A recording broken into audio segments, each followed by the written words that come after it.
In this lesson, we'll learn about Illustrator's panel dock. Alright, so in the previous lesson, we sort of took a tour of Illustrator's interface, and we discovered that a lot of the different areas in the interface are referred to by the name panel.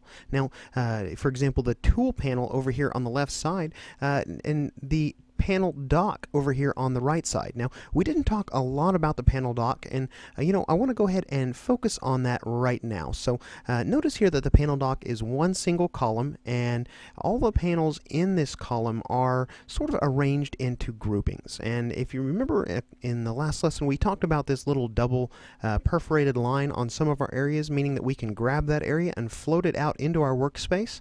Now, that works the exact same way with panel groups. In our panel dock, we can grab any of these double perforated lines and drag that group out into our work area. Now, notice that, again, these are all collapsed into a single column of icons. Now, if we wanted to see the entire panel in that column, we could also just double click, or actually, click on this little double arrow right here, and you're going to see that the panel dock expands out and now reveals to us the topmost panel in each of these panel groups. Now notice here that really we only have 3 of the groups available to us, or visible, because of the vertical size of each of these panels. So notice that the last 2 groups down here are collapsed into just a row of tabs. So I tell you what, let's go back into the mode where they are collapsed into icons so we can work with that. I think that's a little less intimidating. And let's go ahead and just click on these. If we clicked on just this little artist palette right here, that's our color panel, you're going to see here that this panel group flies out to the left, and we can see the entire color panel. Now, there's another tab to the right of that. That's the other panel that's in this panel group, being the color guide panel.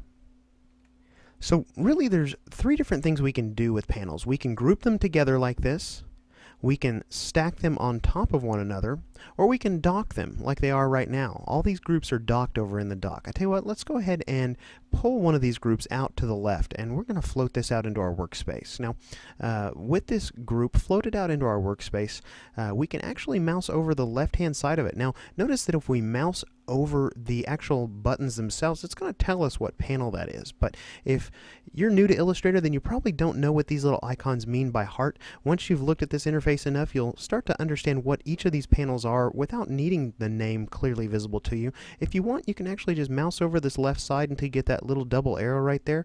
Click and drag, and Illustrator will actually reveal the name of the panels just to the right of them. So this is going to take up a little more screen real estate. It's up to you if you want to view them like this in fully collapsed mode, or whether it's fully expanded. I tell you what, I've been looking at Illustrator long enough. I usually just go with collapse to icon mode. I like to preserve my screen real estate. Now again, let's just focus on this one panel group here. Now notice that if we click one of these panel buttons and we drag it, a little blue outline is going to appear around that panel. Now, as I drag that down, you can reorder the panels in a group just simply by clicking and dragging until you get the entire group surrounded by that blue outline. That's going to indicate that we're reordering the panels. So if I release now, you're going to see that we've dropped the color panel to the back of this panel group.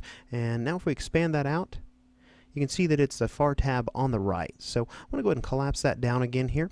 We can also move them from one group to another group if we really want to. We can click and drag over here and move one to this group somewhere. Now, as I move around in larger groups, you can see there's a little blue separator that's indicating exactly where I'm going to drop this panel. So we can move panels anywhere we want them to be. We can dock them out to the right all by themselves here in another column. I'm going to go ahead and move this back over into its original group here. And I tell you what, let's go ahead and expand this out, and let's go ahead and grab these tabs. We can actually drag the tabs out of the group as well. Now let me just go ahead and revert that back and grab this tab here, and let's just pull both of these 2 panels into their own windows here. Essentially, I've just divided this panel group, and now we have 2 panel groups here. So we can actually come over here and stack these together if we wanted to by just grabbing this gray bar and mousing up to the bottom of this panel until we get that little blue line. And that's going to tie both of those panels together so we can move them all as one unit. Now if we were to collapse that, you're going to see that that's 2 panel groups with 1 panel in each group. So pretty versatile as to the way we can actually order our panels. Now I tell you what, let's come over here now and let's go ahead and right click on the gray bar that's at the top of our panel dock. And you're going to see that we get some options here. Now the first option is going to do exactly the same thing as clicking that little double arrowed button at the top. It's going to expand our panels out, just like so. There's a couple other options here. One to auto collapse the icon panels, one to auto show the hidden panels, and then there's an option to access the user interface preferences. Now in the last lesson we learned that the main place to go to access Illustrator preferences is under our edit drop down menu, and this is just another way to get to that location and go immediately to the user interface settings. Now again, there's some settings in here. We're not going to go over all of these, but feel free to experiment with these and find just the right settings for your own preferences. I do want to go ahead and tell you though, if we cancel this window out, that you can actually right click on the individual tabs within a panel group as well and get a little bit different options. So if we were to right click on that swatch panels tab right there, you're going to see that we get the same options down here, but there's actually a line here with several options above that. So with our panels docked, we can actually close individual panels just by right-clicking on their tab and choosing this close option right here. We can actually close an entire panel group by choosing the close tab group option. Now this minimize option is something a little different. I'm going to go ahead and show you what that is just over here on these groups that we've drug out. Let's go ahead and separate those 2 groups and expand those out. Now I want you to notice here that next to the name of the color panel on the tab, there's a little button next to each one of these. And if we mouse over that, you can see that's a button we can press. Each uncollapsed panel is actually going to have 3 different states. We can actually compress it fully, like so.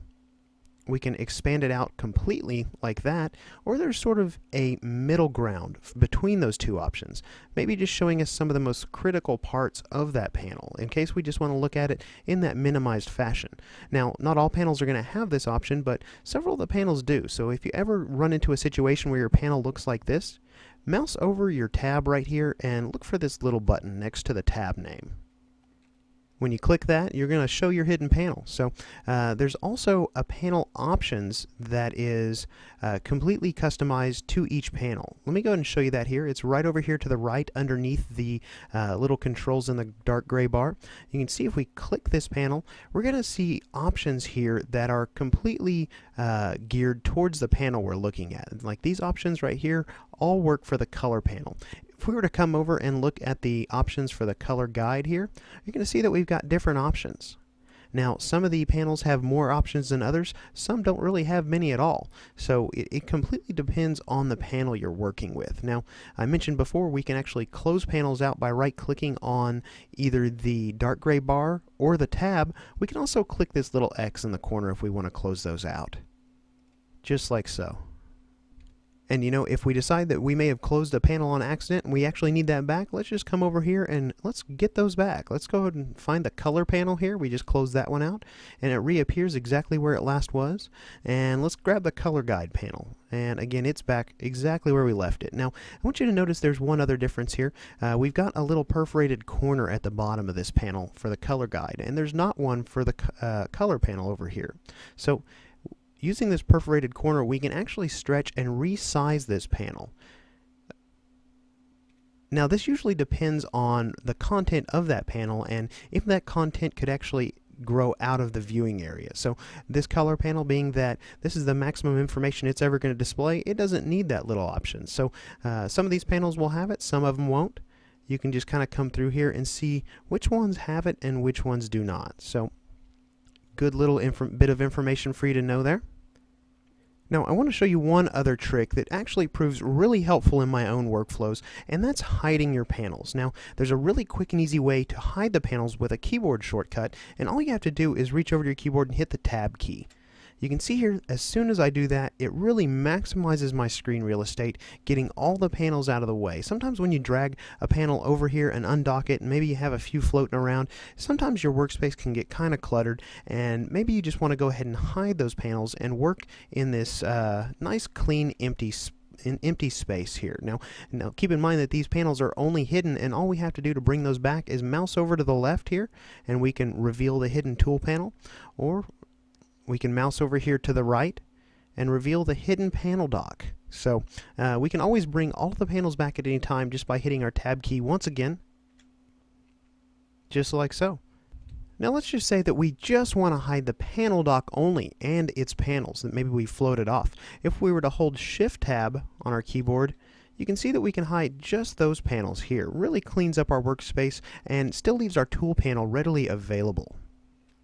Alright, so in this lesson we've really explored the versatility of the panels here inside Illustrator. I'd like for you to just take a time out and go ahead and pause the video and explore the panels within your own copy of Illustrator. Drag them around, create panel groups, expand those, and when you're done playing with those, come back and we're going to pick up where we're leaving off here, and we're going to talk about working inside of workspaces.